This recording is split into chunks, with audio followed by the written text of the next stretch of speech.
Welcome to the Market Moon Lord, where we merge the matrix with the stars.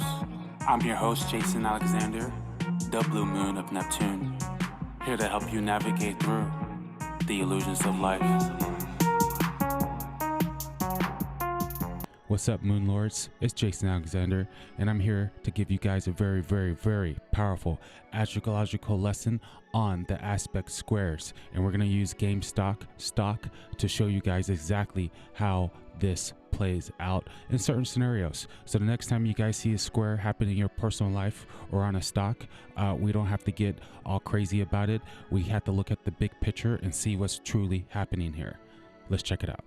Okay, so let's break down what a square is. A square is an aspect that reveals the tension, obstacles, or challenges in your life that reflect the two planets involved. A square is a 90-degree angle within an 8 or less degree orb between two planets. Disclaimer, this 8% orb or less is going to vary depending on what astrologer you're talking to. I'm more of a 5-degree orb guy, but that is not really relevant for this lesson. Just remember 90 degrees is the square. Okay, so when it comes to GME, we know that Mercury right here is a very powerful player for them. It's a 0-degree Aquarius placement. Whenever a planet is at the 29th degree or the 0 degree of the sign, that means it's at the very beginning of the sign or the very end of the sign. Therefore, it's the most powerful parts of each sign, the very first degree and the very last degree. Mercury represents communication. It represents news, especially when it comes to the stock market. Okay, but in everyone's life, Mercury is communication, information, planning, all that good stuff. Okay, it's a very take care of business in the matrix sign. Okay, and it's all about the details. So whenever you get a transit with Mercury, especially not a pleasant one, you can expect maybe having to deal with something you don't want to deal with, potentially bad news, or having to communicate about something you don't want to communicate, or just having to deal with something that involves you paying attention to details, analyzing something, redoing something, trying to put something together, all that good stuff. Okay, so when we see GME today and we're looking at the April 19th, we see that it's getting a square, right? And we say, wow, it's Mercury squaring Mercury. So the Mercury of GME is getting a square from transiting Mercury. That doesn't look good, right? And then the Sun, which is the company's reputation, the company's management, like the CEOs and stuff, is also involved here. It's also squaring the Mercury here. Okay, so the natal chart of GameStop, and this will apply if you're a person, all right, is getting the Mercury is getting a square from Mercury and the Sun. Okay, so any astrologer or any person may look at this and say, okay, there's something happening here, there's something building up here, there's some type of tension here that we have to deal with, right? So when you look at a stock, or when you look at your life, you might think, oh, this might be a bad time, right? Because you can see here it creates tension, creates obstacles and challenges, right? But look what happened to GME today. April 19th, GameStop CEO George Sherman has announced that he will be resigning from GameStop.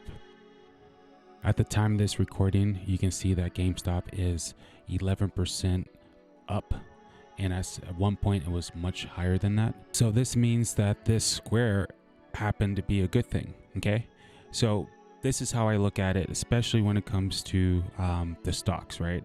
Whenever Mercury's getting a good aspect or a hard aspect, you're probably going to have to do some type of communication. There's probably going to be some type of news involved. Okay, but squares create traction, squares create friction, which creates traction, which creates movement, which creates action, which creates progress. Okay, so you actually want to see squares sometimes in a chart, especially your own natal chart, because when you get those squares, that's what gives you energy to take action on something, right? When you have a positive angle, an easy aspect, you kind of sleep on those abilities you have because you're not forced to work on them. They come a little naturally. Okay.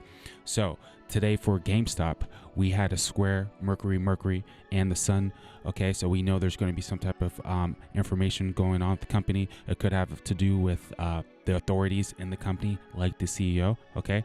We got an announcement that he resigned. So what did that do? It created tension. Okay. It created not so good news, but it also created an opportunity, a new challenge, a new chapter to go forward, getting the new CEO. And that's what astrology squares are so powerful, right? It makes you take action on things. It makes you have changes. And that's why you have to look at the bigger picture. Okay. That's very key. So when you look at a square to Mercury and you get a very powerful 0-degree square with the sun and Mercury, you have to see the other picture. Okay. So let's look at what the sun's doing. Let's look at what Mercury's doing in the actual sky. Okay. So yes, it is squaring Mercury, but it's also sextiling Venus. Okay. Mercury is also squaring Mercury, but it's also sextiling Venus. Okay.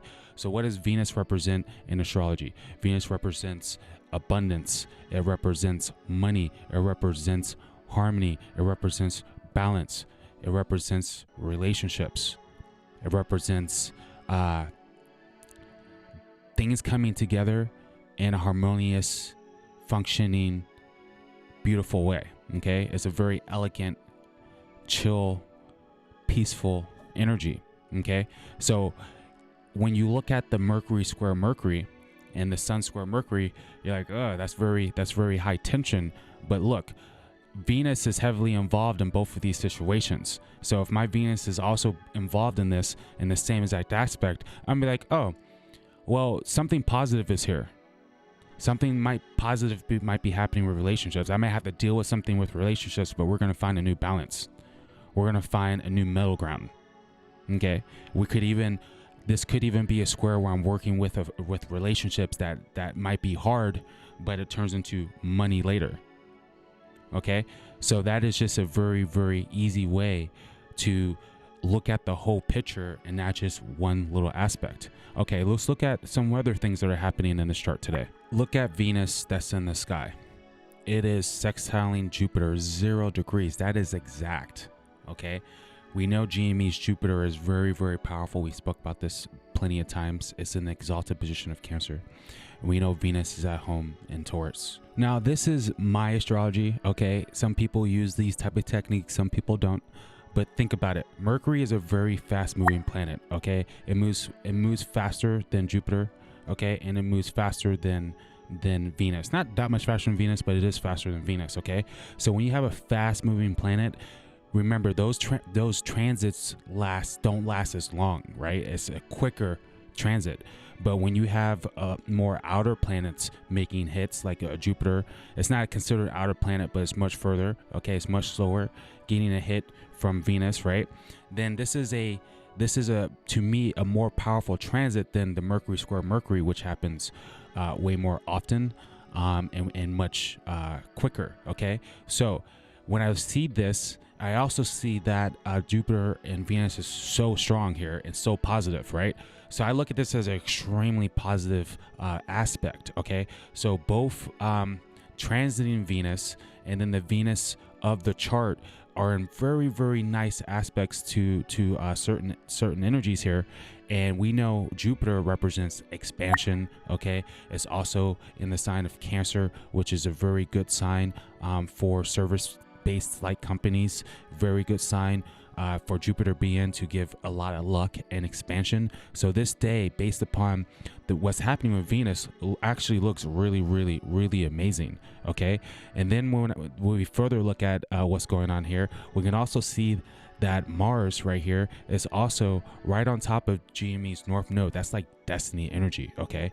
And Mars is really strong for GME because look at this. Mars is in Aries for GME, and now Mars is in a air sign, which is going to fuel that fire Mars sign, and it's happening on top of the destiny point of GME, saying, hey, take action on something, take action, make something change. So when I look at this, I say, yeah, there's something you're supposed to be working on, right? But from that work, from the changes of relationships, from finding that new balance, you're going to get expansion energy from it, and you're going to be exactly where you're supposed to be. Look at the Jupiter that's in the sky.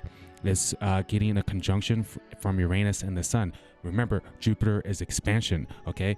The sun is the company's reputation, especially the CEOs, and Uranus is the uniqueness and the originality in the pioneering of the company, okay? Uranus wants to destroy it and build something new, okay? So Jupiter would suggest something getting expanded on, but something getting destroyed first and then getting built. So all this stuff looks extremely positive for GME making this move today with the CEO, and they're going to get a new one, and it looks like whatever moves they make is going to turn into a lot of expansion energy later. But this is the perfect example on how you have to see the entire picture before making an assumption on one little aspect. So guys, if you like this type of content, subscribe to the channel. For the moon lords already here, let me know if you guys like this type of information. I'm just trying to give you guys as much astrology to help you guys navigate through the illusions of life. I'm your host, Jason Alexander. You're watching the Market Moon Lord, where we merge the matrix with the stars. Don't forget to comment, like, subscribe, and share this video. Until next time, peace. Jason Alexander, the blue moon of Neptune.